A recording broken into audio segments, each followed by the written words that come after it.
দিবা, টাকাই খরচ হবে, কিন্তু তোমার নসিব হবে না, কারণ তুমি আল্লাহ নাফরমানি করেছো।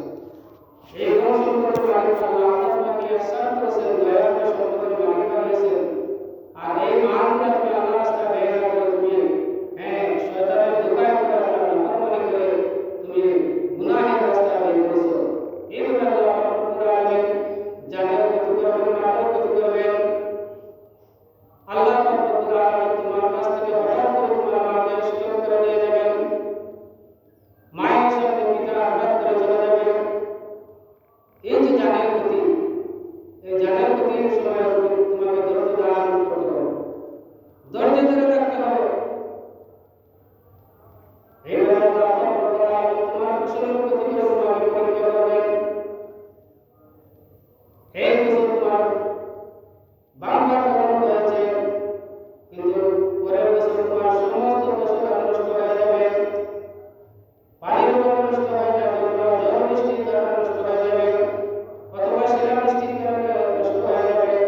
এইরকম কোনো না কোনোভাবে আল্লাহ রাব্বুল আলামিন তোমার ফসলের ক্ষতি করে তোমাকে পরীক্ষা করবে।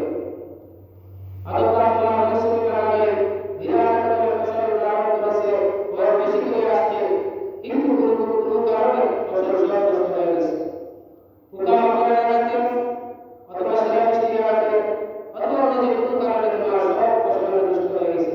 এমন অবস্থায় তোমাকে ধৈর্য ধারণ করতে হবে, এটা আল্লাহর পক্ষ থেকে একটা পরীক্ষা।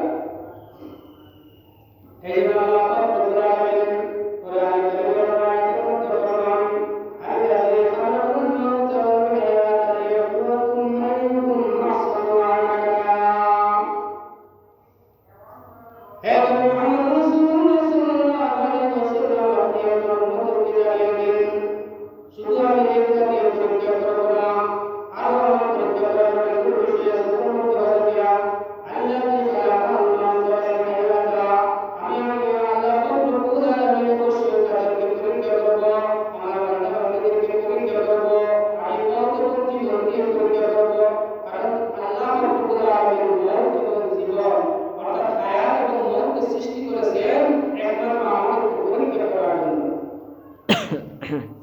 লিয়াবলুয়াকুম, আমি অবশ্যই তাদেরকে পরীক্ষা করব, আইয়ুকুম আহসানু আমালা, তাদের মধ্যে কারা নেক আমল করে।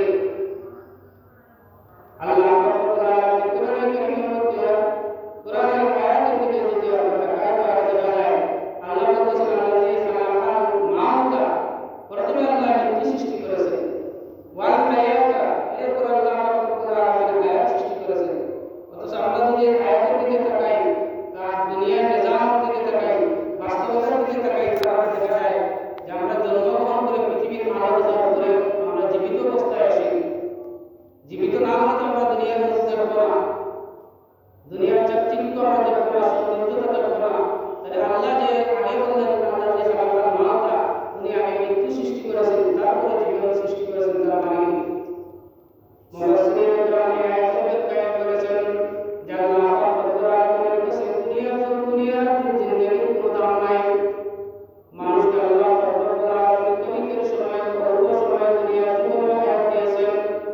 অল্প সময় দুনিয়ার হায়াত দিয়ে আল্লাহ রাব্বুল আলামিন দেওয়ার কারণে, অল্প সময় জীবন দেওয়ার কারণে আল্লাহর কাছে দুনিয়ার দিয়ে কোনো দাম নাই। তাই আল্লাহ রাব্বুল আলামিন বলেছেন, আল্লাযী খালাকাল মাউতা ওয়াল হায়াতা।